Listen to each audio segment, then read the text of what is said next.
Iglesias è diventato il set cinematografico per un cortometraggio contro il gioco d'azzardo grazie all'iniziativa degli insegnanti dell'Istituto Galileo Ferraris.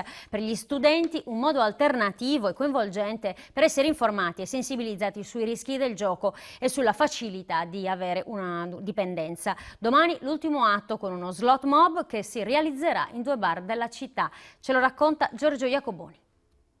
7 classi dell'Istituto Galileo Ferraris di Iglesias coinvolte, un regista professionista, Chicco Angius, un minuzioso lavoro di ricerca e di approfondimento degli alunni che hanno realizzato interviste video, esecuzioni rap, un Daffy Cake e un cocktail a tema sul gioco d'azzardo. Un imponente lavoro che è stato presentato nell'aula magna dell'Istituto alla presenza del sindaco di Iglesias e di tutti i dirigenti scolastici della città in un pomeriggio evento dal titolo "Giocare nuoce gravemente alla salute, gli inganni dell'azzardo".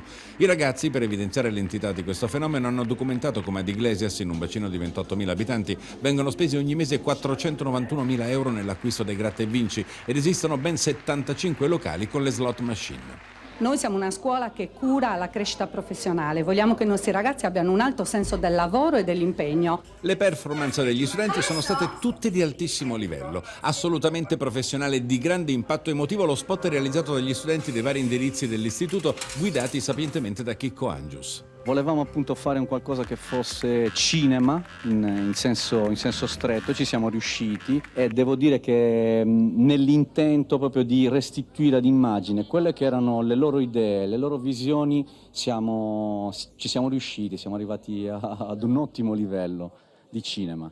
Ha partecipato attivamente anche il presidente dell'associazione Soccorso Iglesias, professore responsabile della dispersione scolastica in pensione Fernando Nonnis, che ha organizzato 2 slot mob per la giornata di domani.